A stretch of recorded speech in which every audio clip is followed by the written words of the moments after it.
Gusto mo ba mga idol ng bagong scooter at ang napipisil mong bilhin ay ang bagong Aerox version 3? Aba mga idol, itong color na glazed blue. Napakaganda ng kanyang pormahan dahil nilabas na ng Yamaha Motors Philippines ang mga genuine accessories para dito. Tignan mo mabuti mga idols, mas astig, mas maporma. O di ba? Kursunado nyo ba yan? Tara samahan nyo ako at alamin natin ang presyo ng mga accessories na to para dito. So yon mga idol, good day sa inyo lahat and we are here at One Zone Red Zone, Dagupan City. Siyempre meron tayo ditong napakapormang bagong model from Yamaha. Ito nga po ang Aerox version 3 standard version. Ang color na to ay light blue or glazed blue kung tawag nila dito. And mga idol, alam niyo ba kung magkano ang presyo nito ngayon?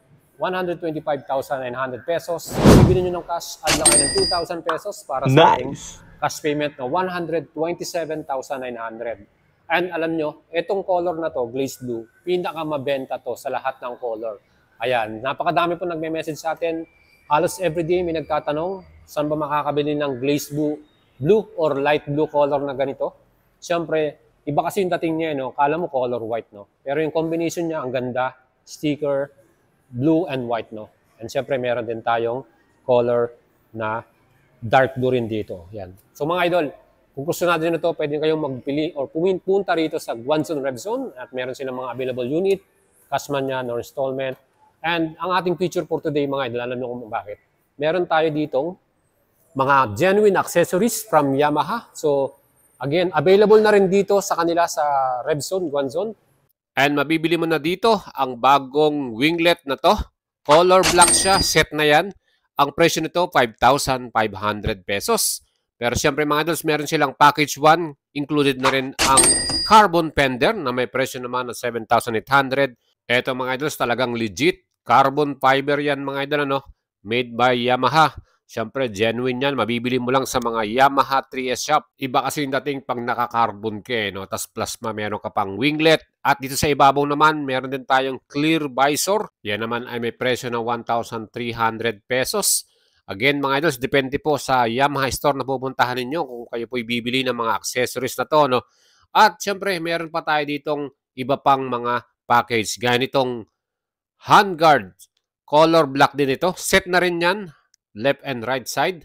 May presyo naman to ng 2,300 pesos. Iba yung dating mo pag meron kang handguard set, no? Para siyang protection na rin sa ating kamay, ano? At meron din tayong lever brake. Set na rin ito. Black color. Left and right side. Price naman ito 2,400 pesos, mga idol. At yan po, mabibili nyo muna kagad dito sa Yamaha Red Zone. And dito naman sa ating pinaka-footrest natin, pwede ka rin bumili at lagyan to ng mas mapormang footrest kit. Stainless ng kanyang pagkakagawa. Meron ding Yamaha logo. Presyo naman ito, 5,100 pesos mga idol. So iba na yung looks niya, di ba mga idol? Mas poging tignan, di ba? At syempre, maganda rin yan pagka tayo nag-rise. Makapit yung paa natin. Plus, itong maganda rin dito, yung license plate holder. Color black din ito. Isang kulay lang yan. At yan po, tail tie din. No? Mas astig, mas sporty yung dating natin. Kung meron ka niyan, 3,900 naman ang presyo niyan dito sa Yamaha Revzone, Guanzon mga idol. So lahat po ng mga accessories na yan ay pwede mo nang mabili dito sa kanila at may order. Kung kayo naman malayo, siyempre mag-check din kayo sa mga nearest Yamaha store sa inyong lugar. Ayan mga idol, kung bibili kayo ngayon ng isang Yamaha Aerox version 3, SRP nito 125,900.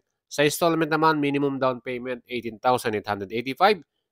3 years to pay 5,335 at 2 years to pay 6,936 pesos.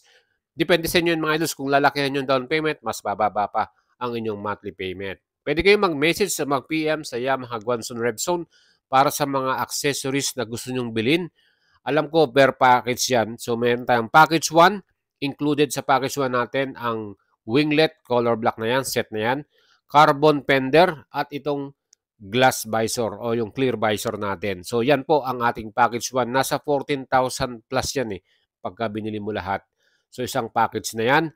And then, meron din tayong package number 2 kung saan magkakasama naman yung accessories na handguard cover, yung ating adjustable lever, color black, at yung ating footrest cover, no, na stainless, at yung license plate holder. Ayan mga idol, pwede nyo nang may order to, at kung kayo'y balak bumili niyan, mag-inquire na lang po kayo sa kanila sa Yamaha. And syempre kung kayo naman po ay bibili ng bagong unit, subukan nyo naman ang ating alagang boyet. Aba mga idol, cash man yan or installment, we will assist you. No? Sa Metro Manila kasi medyo limited na yung ganitong color na glaze blue. Pero dito sa Pangasinan, marami tayong nakikitang unit na available para dito. And kung bibili kayo ng cash payment, may additional pa kayo ng 2,000 pesos for 3 years LTO registration. So total cost nito, 127,900 pesos. Sa mga mag-apply naman ng installment, make sure na available na ang inyong mga requirements, no, para mabilis yung approval. Again, hindi po mapaprocess yan at hindi ma-approve hanggang hindi nyo na ipapasa lahat ng requirements ninyo. Gaya po ng proof of billing, ng electric bill, 2 license ID, and then barangay clearance, plus yung proof of income ninyo. Paano bang inyong source of income? Business ba yan? Employed po ba kayo? Siyempre, kailangan meron kayong proof, payslip or certificate of employment. Yan, kailangan po na magpakita ng mga ganyang requirement. Mabilis naman ang approval, basta maipasa nyo lahat yan, mga idol. Ang previous naman nyo dito sa Yamaha Guanzon, meron silang half-face helmet na binibigay, plus yung kanilang t-shirt, at meron din kayong pre-service pagka una kayong magpapa-change oil. Siyempre, babayaran nyo yung inyong lagis dyan, mga idol. Overall, mga idols, ano masasabi nyo rito sa mga bagong Yamaha genuine accessories ng Yamaha Motors Philippines? Aba, quality din naman, ano, talagang maporma din. Pero siyempre, kung may budget kayo, why not? Lagyan nyo ng mas maganda at mas maporma pa ang inyong unit, ano. Well, marami namang mga online din na accessories. Depende na sa preference nyo yan kung gusto nyo bumili. At siyempre mga idols, ang ating Yamaha Aerox version 3, baka hindi pa na nyo alam ang specs niyan.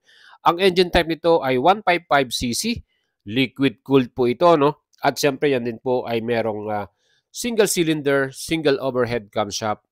Yan po din ay fuel injected at CVT na naka-belt drive. Yan po ang ating standard version. And siyempre meron tong max power 15.2 HP at 8,000 RPM at maximum torque naman na 14.2 Newton meters at 6,500 RPM. Alam nyo mga idols, napakabilis din itong ating Aerox version 3 na to. No? It can reach 120 km per hour. Depende na rin sa inyong rides mga idol. Siyempre yung ating front suspension, in-update na rin nila yan. Mas mataba na. No? Diyan na po ay 30 mm yung front forks natin. Mas maganda na yung ating pinaka-suspension dito. At sa likod naman, naka-dual shock absorber para sa ating standard. Pero sa ating SP version, yan po ay naka-dual shock absorber with sub-tank na. Again, yung ating pinaka-compartment dito, meron po yung sukat ng 24.5 liters, yung ating U-box na yan, mga idol. Marami tayong madadalang gamit dyan. Ang nang-improve dito, yung kanyang mga ilaw, lahat na ay all LED. From old model, yung signal light yan, hindi pa naka-LED. Ngayon, LED na lahat yan. At yung ating disc brake sa front, yan po, ay meron tayong disc brake din sa likuran. So, yung in-improve din, dahil yung dati kasi naka-drum brake yung likuran yan. Mga idols, ang kanyang total na weight or bigat ay 130 kilograms. At ang seat height naman ng ating Aerox ay 790 mm. So mga idol, kung kayo po'y bibili, let me know. Again, subukan yung alagang boyet at huwag niyong kalimutang i-subscribe ang ating channel at mag-follow sa ating page for more motorcycle update at news. Ayan po ang ating napakapoging Aerox version 3 mga idol.